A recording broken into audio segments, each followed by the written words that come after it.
are massive special interests that are above the law and are monopoly operators controlling government and using it to knock out their competition and create monopolies and combines. It's over.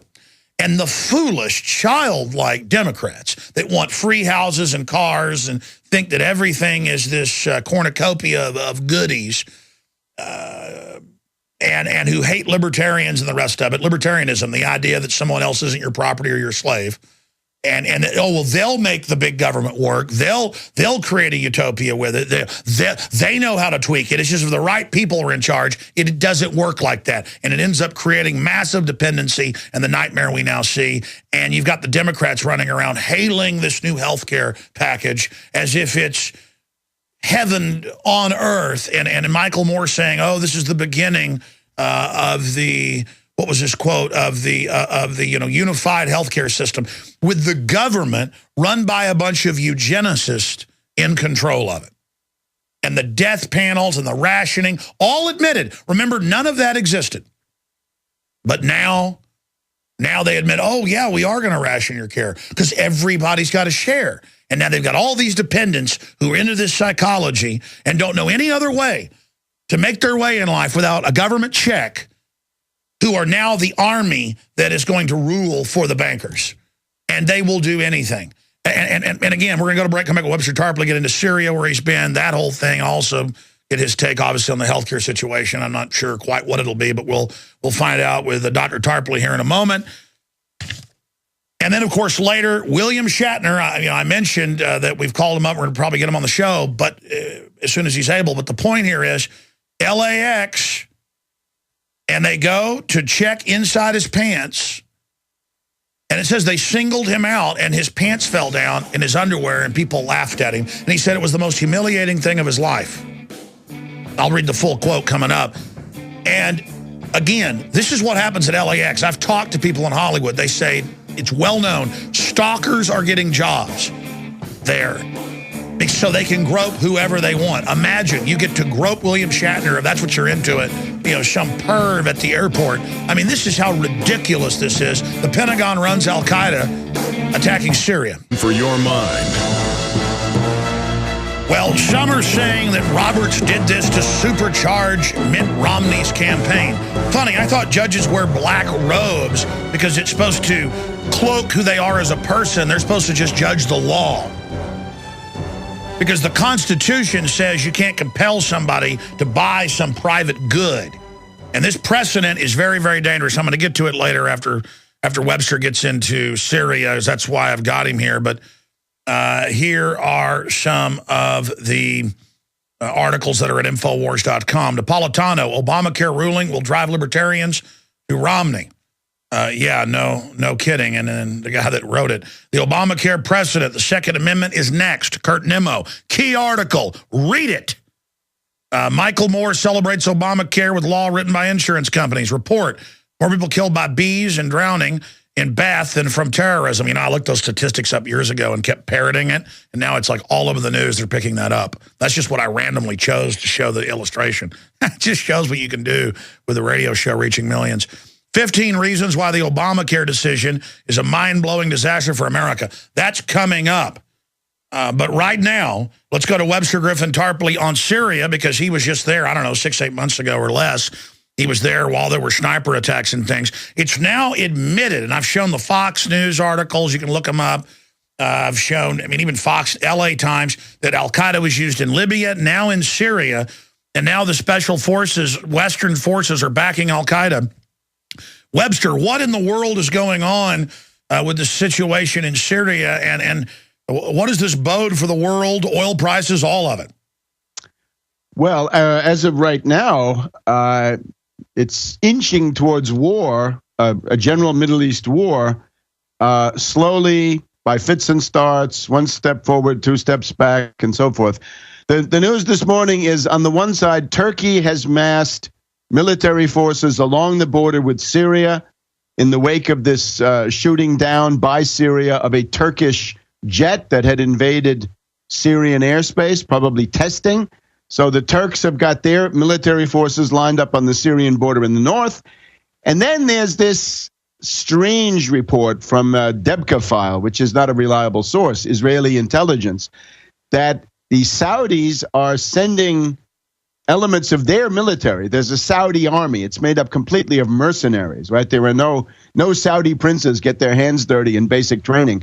But there is a Saudi army. It's got some special forces, and that they're sending them through Jordan so that they could threaten Syria from the south or the southeast or so forth. So you got obviously an attempt to intimidate Syria. Right now, everything is in the wake of that Syrian. It's an F-4 Phantom reconnaissance configured that went into Syrian airspace. I would call it a Gulf of Tonkin pattern. You go into Syrian airspace, then out, then in, then out, and eventually the Syrians take the provocation and shoot you down. It does also show that the Syrian air defense is capable, that they're alert, that it's not a cakewalk, and anybody going in there is going to have a price to pay. So I think that was interesting. Right now, it's a big weekend of diplomacy. You've got Hillary Clinton meeting with Lavrov, the Russian foreign minister, in St. Petersburg. That's a preparation for a Geneva conference tomorrow, which is it's the U.S., the British, the French, the Russians, the Chinese, not Syria, as far as I can see, Turkey, Iraq, Kuwait, Qatar. Saudi's not there, which is crazy, and Iran not there. That's even more crazy. So it's kind of a conference on Syria and the Middle East, but it's got some of the most important people not there. And the U.S. Insisted that Iran not go, and the other side of it is that the U.S. is demanding that there be a plan to get rid of Assad, and Russia is simply saying no. So that, I think, is going to be a complete failure. But you get the idea. Let me stop you for a moment. I mean, you've been over there. I haven't. I found Debka file certainly has a pro-Israel slant and is connected to Israeli intelligence, but I found a lot of what they put out turns out to be true. I mean, sure. Days before it was admitted that Western forces are in there advising the jihadis in moving in to attack Damascus, days later it came out that indeed that was going on. So did I mishear you when you said you don't find it to be a credible source? I think they're very uneven. I mean, they put things in there that are quite wild. But then again, sometimes it's true, right? They have to mix in real things to keep your site going. So the summary I would give is this: NATO has used the methods of Hitler in regard to Syria. First of all, they did to Syria what Hitler did to Czechoslovakia in 1938, meaning that they fomented a rebellion inside, and then use that to start, beating sure, the same drum. thing was done in Libya. I mean, that's the strategy. The second, though, the second we'll one stay is, there. We got to go to break. Okay. We'll be back with Webster, Tarpley, Tarpley.net's his website. I'm Alex Jones with Infowars.com and Prisonplanet.com. We'll be right back to look at why this is so important. Then we'll get Webster's take on Obamacare. We're on the march. The empire's on the run. I'm a guy who's a boss. Yeah, the federal government's bought 450 million rounds of hollow point dum-dum bullets for you and your family. Hundreds and hundreds, and now they say they're going to order over 1,000 armored pillboxes for you and your family.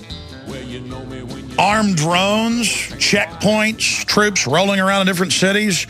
Secretary of the Army saying they're getting ready basically for martial law and to put troops in every city. Oh, I wonder what's coming. Oh, our guest in the Obama deception broke it down. Webster Tarpley, it is the global collapse and reorganization, post-industrial New World Order system. And I'm going to get Tarpley's take on that, the healthcare situation, and this. House could arrest Holder with inherent contempt power. And I covered this on the TV show last night. Yes, in the past, the Congress had a jail. Just like the president claims he has this power to kill people, he doesn't really have that. Now, if there was an enemy navy attacking New York 200 years ago, the president could say, defend, without going to Congress because it was imminent. But to declare war on a country, he'd have to. So the point is, the Congress has handed over all its authority because the system wants a bunch of people that lay down on their backs. But they could also go right now to the district attorney of the District of Columbia and call for him to have a grand jury investigation of what Holder's done, shipping guns and hand grenades into Mexico and drugs back into the U.S. And again, this is bubbling over.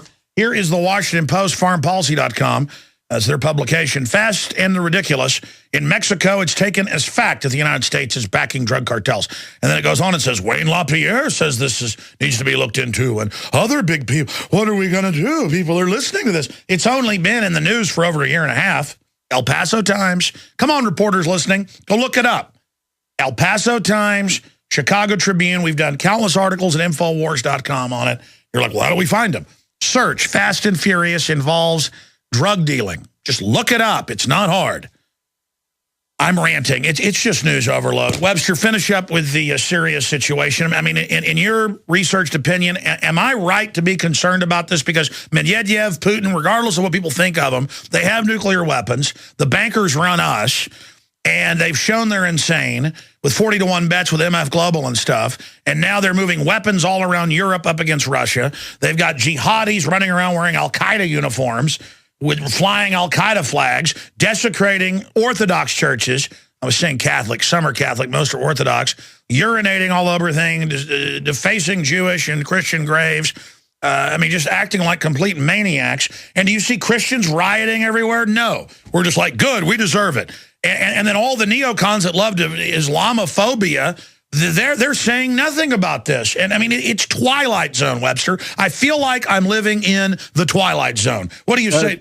Finish your points. This is very important about the massacres, right? Because we had this story from Thierry Mason that Ben Rhodes of the Obama White House is preparing this endgame maneuver similar to Operation Mermaid or whatever they had in Libya last August, that the NATO forces would take control of Arabsat and Nilesat, and they would push the Syrian channels, the pro-government channels, off the air. They bombed one of them this week to probably prepare part of that. And then they would put on fake CIA-produced Arab-speaking channels saying Assad is fleeing, and they have these fake sets in Saudi Arabia and Qatar, similar to the fake set of the Green Square in Libya last year. They've got downtown Syria, downtown Aleppo, downtown Damascus, downtown Aleppo, downtown Homs, and the presidential palace. So they've got sound stages ready to do that at that point. So they're coming along. But now the thing is, if you do that and you have a coup, if the Muslim Brotherhood and the Al-Qaeda essentially take over Syria, there's going to be a huge massacre of Alawites, but there's also going to be a massacre of Christians. And you're right to say those are Greek Orthodox, but they're also Catholic. In other words, Greek Catholic, so-called Melkites. I have to thank them. I stayed with them for quite a number of days when I was in Syria. That's basically who invited me. So there's a great danger of a massacre of Alawites and Christians. Now, it's interesting that Cass Sunstein, in another wing of the Obama White House, has already thought about this. You got Ben Rhodes preparing the bloody coup in Syria. Cass Sunstein and his wife, Samantha Power ran the coup in Egypt last year. Cass Sunstein has got this thing going against the Vatican. Vatican Spring, Vatican leaks, right? And all this stuff, that the Vatican is a criminal enterprise and they launder money and all this stuff. And this is a way to prepare the massacre in Syria and elsewhere in the Middle East, because this has been going on. It's happening in Libya even today, right?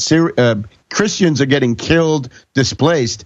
If the Pope decides to rise up against this and do something, he could really hurt Obama. But they want to put the Vatican on the defensive, right? They want to say, we're going to suppress the Vatican because we're going to have them, worried about getting accused of being drug money launderers, so that they won't be able to protest a huge massacre. And by the way, I ought to have you on. You've got a doctorate in Venetian history and other things, and you actually worked at the Vatican, lived in Italy. Right. You